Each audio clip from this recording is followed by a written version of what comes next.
New Level Cap Podcast is a show about fun, friends, game design, and all things otherwise. Your hosts are Marco DeSantos and Brad Telton of Level 99 Games. I'm Chris Solis, your producer, and without further ado, please enjoy the show.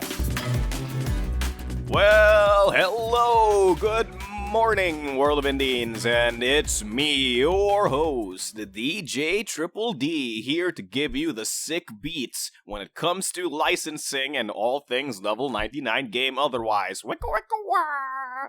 With me is my very special co-jockey, Brad Telton. Yeah, and we're here Waka to waka give you... wow. Yeah, that's right.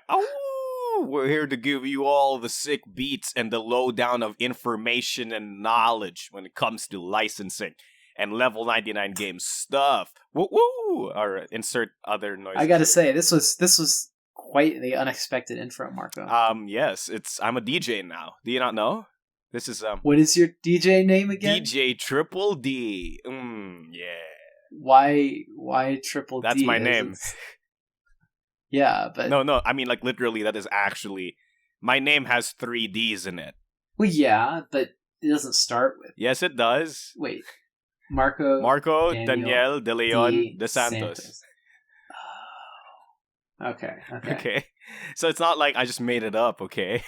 Okay. But wouldn't something like Mads make more sense? Mads. Like Daniel whatever De Santos? Oh, that's all that...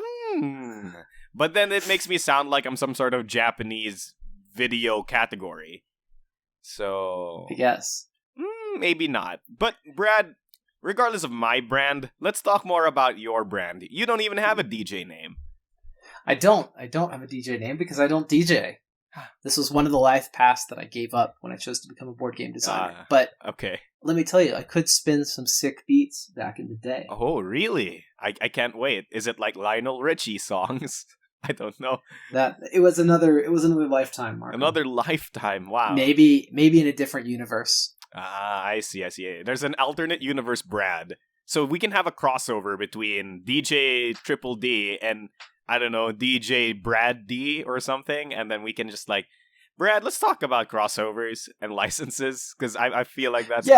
Yeah. Let's talk about the topic. So we're going to talk today about licensing and intellectual property. Yeah. Brad, what is an intellectual property, aside from it being a property that is intellectual? So an intellectual property is an idea which is owned by someone.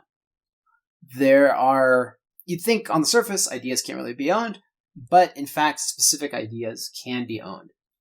For example, like Mickey Mouse, or the text of the Harry Potter books, or, let's see, what would we say, the World of Indians, to make a great example. These are all ideas. They don't have any physical existence, but they are owned and maintained by companies. And so that's why we call it an intellectual property. It's intellectual as opposed to physical, and it's a property, so it's owned by somebody. But that's not exactly what I'm talking about, Brad, right? Like I could come up with some whatever world inside my head that, like, I don't know, the world of the land of the tree people folk. And whatever, right? Like, and that could be a quote-unquote... Tree people folk. Not tree folk, not tree people folk. But the point is that, even if I make this entire original idea in my head, that's not exactly what we mean when we refer to an IP, right? Like, when we talk about an IP, when people say, hey, can you get this IP? Or, oh, I love this IP. They're not just talking about any original idea, right? They're talking about this connected universe, this world that was made, right? Like the IP that is the world of Naruto, or the IP that is the world of, like, Frozen, or the IP that is Mortal Kombat, or the IP that is Street Fighter, right? Like, there's a certain implication. It's not just having this idea that somebody owns. Right. Well, and so these IPs, they start with something that is cool. Like, I make something cool, and I attach an IP to it, and people become attached to that IP through the core product that I've created. So for World of Indians, it might be the BattleCon games or Argent. For Mortal Kombat, it's the Mortal Kombat games. For Marvel, it's the comic books. For Disney, it's the movies. Every company has these core products that they use in order to create and establish an IP. So you make something cool, and then what? Right? Like, where does that go? A bunch of people have experienced this product. They have an emotional attachment to it. some kind of relationship with the IP and with the characters and the world that has been created. So where do you go from there to provide more to fans? Okay. And typically where IPs go to is to merchandisers. So I want to make a spin-off RPG, or turn my movie into a comic book, or turn my board game world into a radio drama, or maybe I want to make keychains or backpacks or lunchboxes, etc. Is this just your laundry list of stuff you want for Indians? Not all of that, but some of that is definitely on my laundry list for Indians, for sure. Brad, just saying, if you do make a lunchbox, you call it the punch box, right? Wow. Sure. I will do that just for you, Thank Marco. you. Punch box. A punch box. Yeah, you punch it and it spits the food out.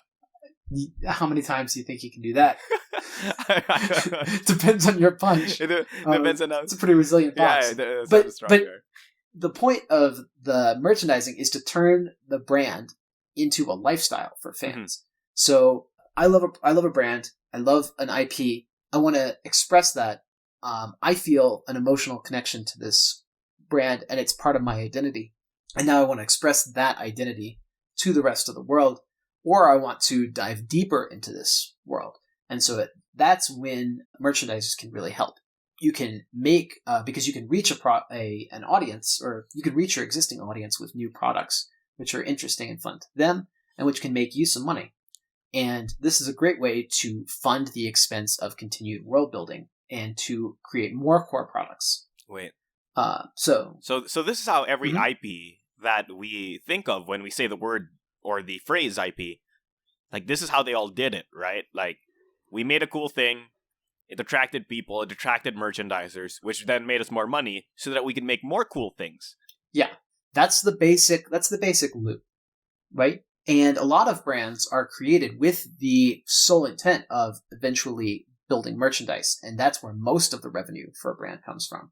So when you look at, let's say, so going back to core products, every brand, just about most brands, have a core product that is associated with them that you would call sort of the establishing product for that brand.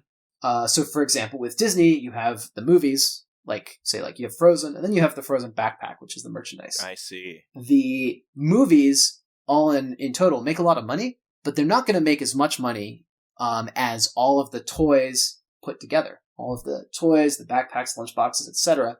All that stuff with the Frozen logo and the Frozen characters, that's going to make Disney a lot more money than the movies. And that's truly what justifies the movies. If it weren't for the merchandising, we would not have that movie. I see.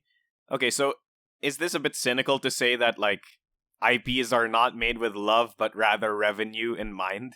I don't think so at all. I believe that, so to make a product viable, right, you're going to have to pay the staff. You're going to have to, a lot of people are putting countless hours into building this thing. Yeah. And you have to make it pay out. And you have to make it sustainable. So in order to fund the creation of, these great works of art, like the movies they're talking about, the merchandising is part of that. And fans like it. The companies like it. It's generally just good for everyone. If you have good merchandising and you have a good brand, then they each feed each other in sort of a virtuous cycle. You build the core product, fans love the product, and they get involved, and then they buy the merchandise, which funds the creation of future products, which fans love even more, and so forth. Brad, wait, so you're telling me that creative endeavors with love and care put into them are not mutually exclusive from wanting to earn money? Shocker. Absolutely not. But this is one of the things that you think about a lot when you're running an organization. You're building an organization, building a business. That a good business is self-sustaining. That it creates value. If your business isn't ultimately profitable, then you can't continue to sustain your work long term. Mm-hmm. So, and even nonprofits, they make a profit. They just don't share it. Or not, they don't pay any dividends to anybody. There's nobody that owns the company. But if your nonprofit loses money, or rather is not profitable, it won't be around very long. Yeah, it won't stay. So a good organization has to maintain its own momentum. And that's true of any kind of organization, whether it's creative or philanthropic or utilitarian or anything. So we can get that out of the way. There's certainly nothing wrong with merchandising. There's nothing wrong with creating a brand just for the sake of merchandising. That said, that somewhere along the way there does have to be some love in it, or it won't resonate with fans. Of course, people will see it and they'll think, "Oh, it's a cool product and it's cute," but it doesn't reach me directly. Yeah, I think there's a fine line, right? Like, say that the creator only wants to make money, but the thing is, if you don't make anything with love in it or love put into it, then people won't buy your thing because they won't feel connected to it. They won't feel like it's genuine. They won't feel like it's nice. Yeah, absolutely. So it's actively in your active interest to be super creative and be loving and careful and thoughtful when you do make these things. And if anything's to show, movies like the Emoji Movie are soulless and people don't buy them and they suck and it doesn't make money, right? Right. Yeah. So it takes a bit of both, and like I said, virtuous cycle of great brands creating great products that fans enjoy that can create more great products and more great brands. It's like a cycle, but good. Yeah, a virtuous cycle, as they call it. A virtuous cycle. So Brad, how do you make a good IP? Like we've been talking about the benefits of having a great IP, or at least the effects of having a great IP. But like, what if I'm Johnny Doolittle, has no IP yet? How do I make one? What if I want to make the world of Marco? How do we start? So the first thing that you want to do is you want to find some funding for your core product. Generally, you need to be able to make something. And sometimes this means going for funding. Sometimes this means going to the family. Sometimes it just means putting in a lot of sweat on your own. So, for example, we'll take our own example, the World of Indians, where we created our own IP. So we started that just off of what we could manage at the time, and we built a product, the board game War of Indians. Fans enjoyed it, and so by selling the core product, we were able to make more products. Now, once you reach a certain size and fans reach a certain level of emotional connection, it makes sense to say, well, people really love this. They want to make it part of their lifestyles. How can we reach more people reach these same people in more ways? And at that point is when you can start courting merchandisers and say, like, here's our audience. Do you think that there's an overlap here? So in order to do that, you have to have a clearly defined audience for your brand. Makes sense. You have to understand them. You have to understand how many of them there are and what their tastes are. If I made a World of Indians backpack, I don't think that would be great because I don't know that the majority of our fans are going to grade school, for example. Yeah, for sure. For sure. It'd be much better to make, say, a branded game carrier case. Oh. That kind of thing. Or branded deck boxes for our fans. Yeah. So you want to make sure that you understand really what the fans are after as well, because you want to find good merchandise that is going to be useful to them, that's going to bring them joy. Yeah. And so you need to have a well-defined plot and characters for the world and some well-defined brand materials. These are your logos, key arts, fonts, visual motifs. If we go back to like the Frozen series, for example, you'll notice that you see the same 5 or 6 pictures everywhere in all of the Frozen branded products. Pretty much. Yeah, and that's because they have these clear key arts that they're using to establish a brand. And that's what they give you when you choose to license with them. Yeah. You definitely want to have guidelines for the character or feel of the IP. Again, going back to that backpack, imagine if Elsa was like angry and throwing ice at people. Or if the characters were like about to get covered in avalanche and they were all scared. You don't want those kind of images, because even though they occur in the movie, they don't really convey the feel of the property. So you have to have some branding controls to make sure that products that come out have the correct feel. Yeah. Because merchandisers don't often understand your audience the way you do. This is what people refer to as the family-friendly Disney deal or something, right? Like when Disney eats something, people are often very scared of it because they feel like they'll just make it family-friendly and neutered or something, right? This was the entire drama behind Disney acquiring Marvel, right? Was people were like, oh, is Marvel just going to turn into kid-friendly kid shows now all the time? But a good thing that didn't happen, and most likely that's because of those branding guidelines that we're talking about, right? Like, even if somebody completely outside the circle takes you in or gets your characters or something, if you have great, well-defined guidelines, it's gonna work. And now we have the Marvel Cinematic Universe, and it feels way more Marvel than anything you've had in the past 2 decades. Than the previous Marvel movies. Yeah, absolutely. And one thing I could say that's really positive for Disney is they do keep a very tight emotional control. A Disney product feels like a Disney product, and even a Disney product for older teens, which would be the Marvel Universe now, feels like a Disney product for older teens. Like, I know what I'm going to get when I sit down to one of those movies. I know kind of what the boundaries are. Yeah. And that's a really nice thing to know when you go in. It gives you a lot of confidence for that brand, and creating that kind of consistency, that consistent feeling, I would say almost that nostalgia, that I know when I go to see one of these movies in the series, that's the feeling that I'm going to have when I come out. Hey, Brad. And that's what is really consistent. Hey, Brad. You know what this sounds a lot like? What's that? Games as a platform. Yeah, it definitely is, except instead of the mechanical infrastructure, we're talking a lot about the intellectual infrastructure, the ideas that have, that form a system and are installed in people to create these kind of feelings that people seek out. Yeah.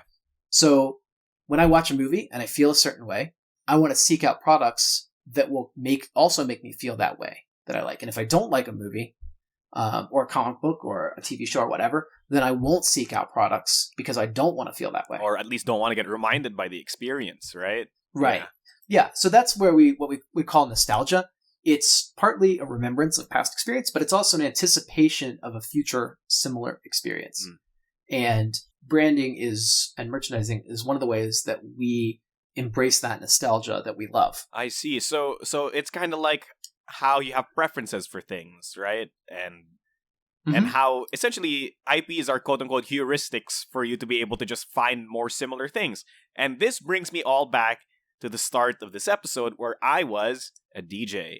Because essentially, radio stations are in their own way IPs, right? A radio station has a feel. A radio station... Well, sure. Absolutely.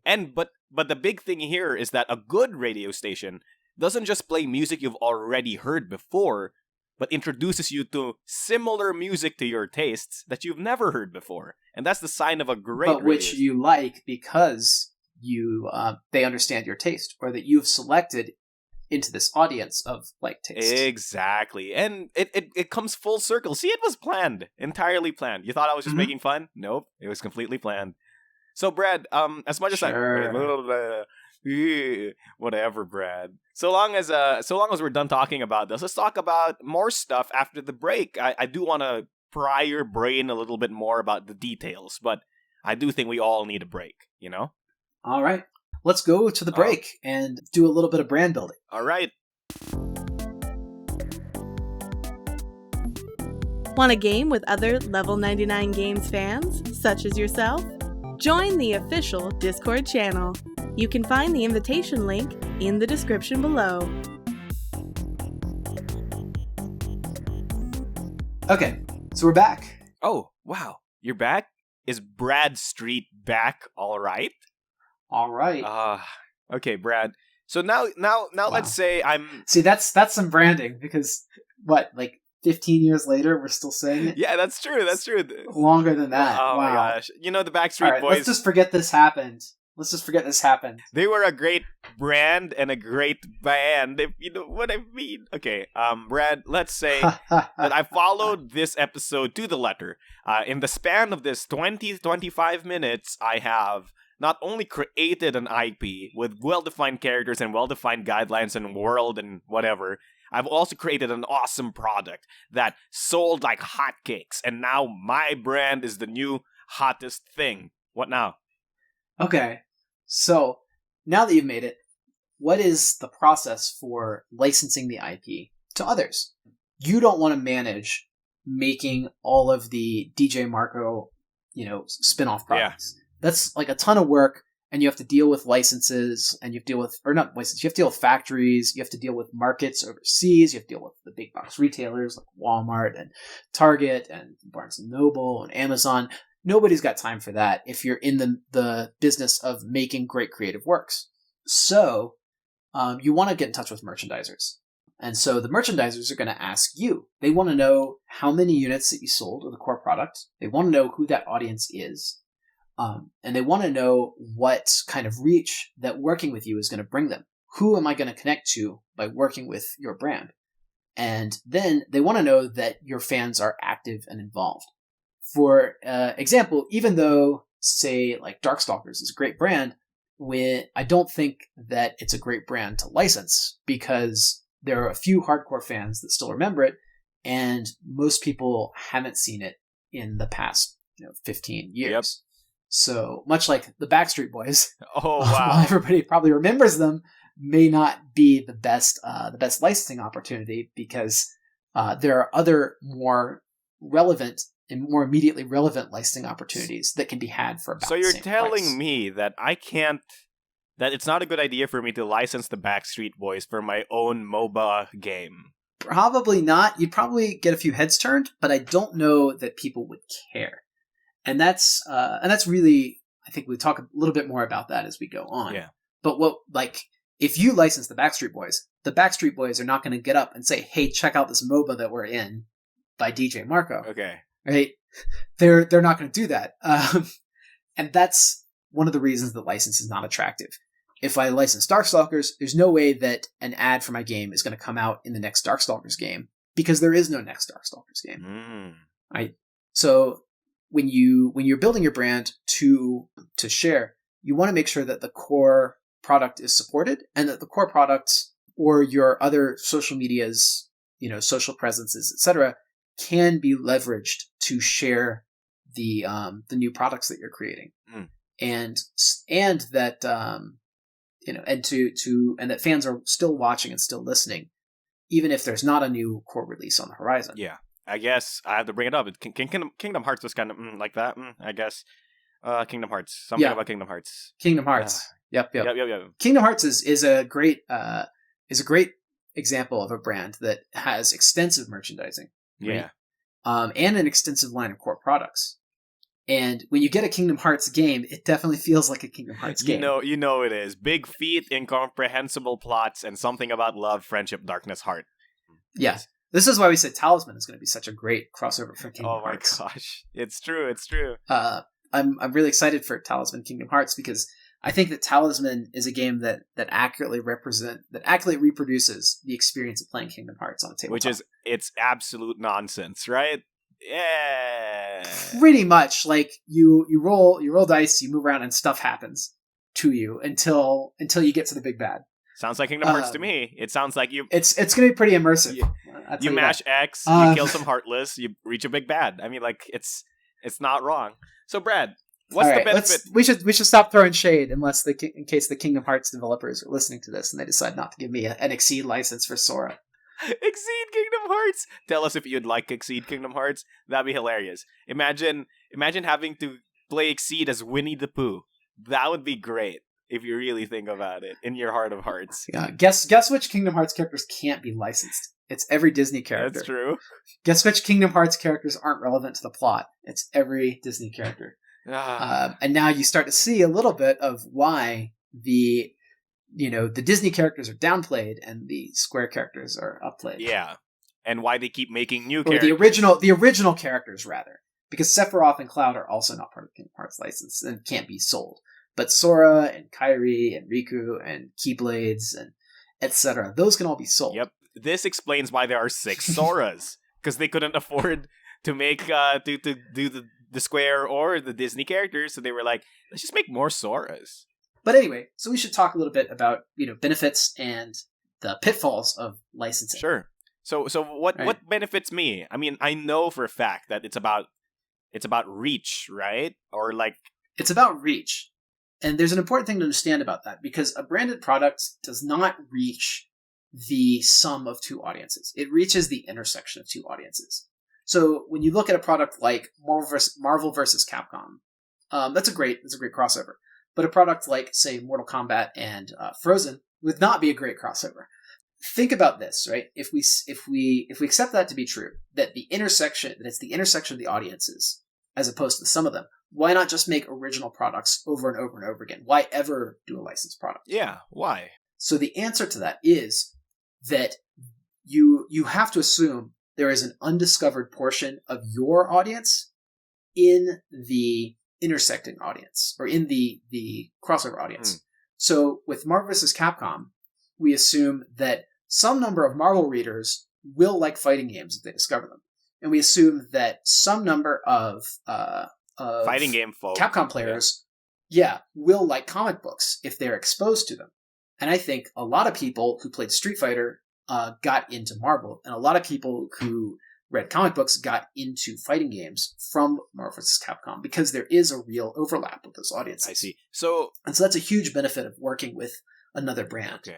So Brad, so when we're talking about not the sum, but the intersection, really what you're saying is, it's a good way to get your thing to more people, but if they're not the type of people who would like it anyway, then it's pointless, right? Like, there's no point in licensing Frozen for Mortal Kombat, because the kids who love Frozen wouldn't like Mortal Kombat, and the serious people who love Mortal Kombat wouldn't want to watch Frozen. Yeah, they're not going to want to play against Elsa online. Are you sure, though?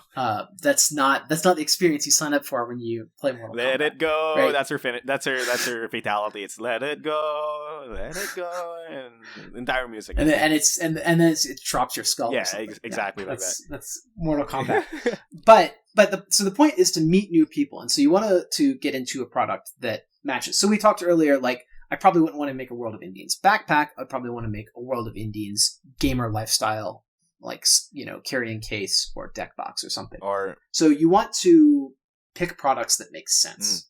I think it all boils down to we haven't mentioned the one big benefit that people always say when people or licenses cross over is money, baby. Give me some scratch. If you do them well, then they can be a good source of revenue, which can fund your creative endeavors. So the question you have to ask is, how much of my market overlaps with this other brand, if you're merchandising, and how many of my fans is this product going to bring joy to, if you're a brand owner? And when those two questions converge, that's when you get great licensed products. So, like, Exceed Street Fighter. Yeah, like Exceed Street Fighter. That's that perfect one, because there are a lot of fighting game fans that probably would like a fighting card game, and there are a lot of fighting card game fans that will probably like Street Fighter. I would say that we definitely got the better end of that deal. Street Fighter audience is a lot bigger than ours, and so there's a fairly good confidence that we are going to meet more people. Yeah. So we're the merchandiser in that case, right? For sure. And then Street Fighter, they're licensing to us. They're assuming that we're going to make a certain sales threshold, and that the fans of Street Fighter who also like card games are going to like Street Fighter even more once they play it in card game form. Yeah. So this is a product that brings joy to the Street Fighter players. Yeah, and it provides them with a thing that they haven't had, right? Wherein it's a way to play Street Fighter without a TV or a PlayStation or an Xbox, right? And that allows them to, quote unquote, saturate their market even more, and it allows you to basically Street Fighter all the time whenever you want, right? Like, and at the end of the day, like, it makes it's good if it integrates Street Fighter further into your life. Exactly. Which is what any branded product like, and that's what customers are looking for when they see this product on the shelf. They're like, how can I experience this in a different way? Yeah. Brad, but we've talked about how great licensing is and merchandising and all this stuff, especially because, we've been exploring that option ourselves, right? And not just licensing other stuff, licensing indies to other people as well, right? But Brad, what are the dangers? What is dangerous out there? Take this advice. It's very important that your brands do match in terms of character, and not just in terms of your market needs, right? Like, sure, we want to sell brands. We just want to sell our license to other companies. But can you imagine, like, if, say, the guys that made Sushi Go bought the license to World of Indians? What would they even do with it? You can't really make a Indian Sushi Go expansion. Sushi Indians. It doesn't make sense. Oh Yeah. my gosh. Thank you, Marco. Thank you. All right. It's not just about audience overlap. You can't just go, you like board games? I like board games? Let's do this. But then those two board games are like Love Letter, and then the other one is Twilight Imperium, right? Like, right. It doesn't always make sense. And it needs to make sense. They need to overlap. They need to find that convergence of, between the licensor and the merchandiser. Yeah. And, You have to get that right in terms of character. And, Red Horizon is a great example of this because we as Level 99 Games brought a certain character to the deal, and the Red Horizon artwork didn't necessarily support our character, and that's why it was jarring for a lot of folks when they first played Exceed Red Horizon. Yeah. So it's one reason that we are paying a lot more attention to character, because back when I signed that, I was like, oh, this is a deal that's on the table that meets our needs for our market, so let's do it. And we did it. And now I think, we could have played that better. Even if we did decide to go along with it, we could have used different characters, we could have used different artwork, we could have made our presentation of the brand more in sync with us. And this is kind of the, Disney buys Marvel sort of thing. Like, you can get a much more cohesive Marvel when you have a smart Disney behind you. Your character still has to match even if you adjust the other IP to compensate, right? So, for example, this is the case of what happened with Mortal Kombat versus DC, where because DC was integrated into Mortal Kombat had to, quote-unquote, dumb itself down or adjust itself to DC's rating of teen, right? So because of that, like, a lot of Mortal Kombat's audience was super alienated because they were like, wait, so you're telling me there's no blood and gore and ripping people's heads off? Then what's the point? Yeah, it's not even Mortal Kombat. That's the entire identity of the brand. Yeah, so like, what's the point? So that could be a danger as well. Like, it's not just about adjusting things to your brand. It's also understanding that some brands are just incompatible because adjusting them ruins their very core essence, right? Mm-hmm. Yeah. Another thing to think about, too, is the opportunity cost. You can partner with anyone, but you can only partner with so many people. You only have so much time for production and so much energy to create works and so many release slots in your schedule. And so there's an opportunity cost whenever you are working with a brand. You want to make sure that you're working with one that makes sense, and you want to make sure that you're working with the best one that makes sense. So if you partner, especially if you partner with a weak brand, you might even lose customers, because if I make, say, an original series of Exceed, then I can just sell it as an original series. People are like, fine, it's cool, it's original, I'll take it. And some amount of people will do that.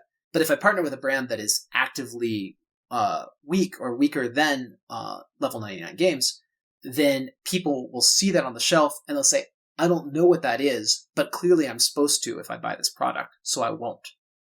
And so that's what it makes it's very important the intersection be larger than just doing something on your own, which is a tall order, but is worth considering. Yeah. I mean, at the end of the day, you're going to spend a lot of dollars, time, money, resources, power, whatever on this. So it's good to think about it, right? Like don't just go into it haphazardly. Like, just because, and it's also very important to consider that just because you like something and you think it's a great idea as the designer or owner of your game production company, it doesn't mean your audience will love it, right? Like yeah, absolutely. Yeah, I mean, for me, you could make an entire Exceed season on Pogs, and I'd be into that, but I don't think our fans would be. Yeah, probably not. Or say we made an Exceed character for Corona No Basket, which you love. Oh gosh, right? I imagine that a large portion of our audience would be like, I don't know. I don't think I'll get that. Compared to the people that bought, say, Imogene one-off for Seventh Cross, because they know it's an original thing and they don't have to go into it with any context. But if you see that there's a context to a product and you don't have that context, it's very difficult to buy it. You have to get into the anime first, and then I can go buy the product. So you're kind of cutting out all that audience that is not attached to the core product already. I've definitely felt this way about anything related to Game of Thrones, where like there's a Game of Thrones product or game that I find to be very interesting mechanically, but it's like, I can't appreciate this unless I watch Game of Thrones, and I've already missed 5 seasons, and I'm not gonna watch 5 seasons just to play a board game. So yeah, well, the Game of Thrones board game is actually really good in that you don't have to know a whole lot to that was actually my first introduction to the scene. Oh, interesting. To Game of Thrones, and I actually got my copy of the board game signed by Martin. Wow, which is one of my treasures. But yeah, that was my first introduction to it, and I think that's that's a great benefit, is that a really good spin-off product can expand the brand. Yeah, and you only get that when you partner with a really top-tier company like Fantasy Flight. Or hopefully level 99 games, I like to think. Okay, but that also means the reverse, right? That means if you partner with a really bad merchandiser or licensor or something, it reflects badly on you. So, for example, if Disney licensed out a Frozen toy that inevitably, exploded and then a bunch of kids got hurt, that reflects badly on Disney, even if it's not, quote-unquote, directly their fault, because it's the manufacturer's fault. Yeah, people are buying this product because they want to feel the positive feeling that they felt when they experienced the original source material. And if that feeling is not delivered, or if that feeling is somehow subverted or betrayed, then it can ruin the entire series for somebody. Yeah. And for example, if you've ever watched, say, a TV show where the tone shifted really dramatically, or you've ever read a book series where the second book in the series was just not of the same genre as the first one, then you feel this dissonance, this disconnect, and it really is upsetting, and it can ruin a series for you. It can actually ruin the brand. Yeah, like what happened with Harry Potter. Yeah. But that is true. Harry Potter is a great example, because a lot of people, after they finished the 7th book of Harry Potter, they went out to buy Tales of Beedle the Bard, which is not a Harry Potter book, but it was marketed under the same license. And when people read that book, they did not get the same feeling that a full Harry Potter book gave them. And so they reacted really negatively to it. Yeah. And you can see it in the Harry Potter movies as well, that Fantastic Beasts is just not Harry Potter 8. Yeah. And it was never marketed that way.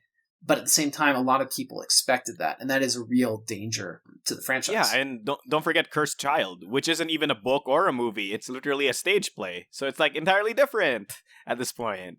Mm-hmm. So yeah, I have to say, I admire them for trying these new things. At the same time, Harry Potter is so central to the identity of that universe that any product without him is going to be a really hard sell. Yeah. I mean, it's called Harry Potter, for goodness sake. Yeah. It's his name. Yeah. Whereas X-Men, you can swap members of the team in and out. You can get rid of basically any one X-Men and it's still X-Men. Yeah. So long as you have a few of them, right? You could even go generation forward and switch the entire team, and it's still X-Men, because the premise is not tied to the character. Yeah, it's not like Wolverine the show, even though sometimes it can feel that way. But anyway, we're yammering on. But that is pretty much what I have to say about licensing. Hey, Brad, before we end this episode, I want to ask. So I'm not saying that you should reveal anything. I'm saying if you had to license out something for level 99 games, what would it be? Would it be the World of Indians? Would it be 7th Cross? Would it be what would be the dream? What would be the dream scenario? Well, I certainly think that only the World of Indians is in a state where I could license it. Okay. For me, it would be really cool to do a World of Indians, say, comic book or video game that is not just BattleCon Online or but a real crossover with another game. If Hikaru appeared in Street Fighter, that would be really cool for me. Okay. So there's the dream. I will license World of Indians to Capcom, and we'll see a World of Indians crossover in Street Fighter 5. That would be super rad. You know what my dream scenario would be? Tell me. Punch Box. I already told you earlier. Punch Box. Give me the Is this like Box Peak, but with punching instead of peeking? No. Give me the Indians lunchbox that you have to punch to get the food. Do it, Brad. I'm just a huge fan of those here. weird 80s, 90s products. Thank you, World of Indians. Thank you, and good night. Thank you so much for listening to this episode of the New Level Cap podcast. I've been your host, Mark DeSantos, also known as Mechanic Green. With me has been my amazing co-host, who I feel is an angel for dealing with my random stuff every week. It certainly is. But I've been Brad Tout, the founder of Level 99 Games, and it's been great to chat with you today. It's been great. If you love it, share it with a friend. If you hate it, share it with an enemy. Don't forget your special action. And thank you, World of Indians. Thank you, and license good night. And happy gaming. Trademark. The New Level Cap podcast is produced by Level 99 Games. Join us next Wednesday for more design talk and shenanigans. Thank you for listening.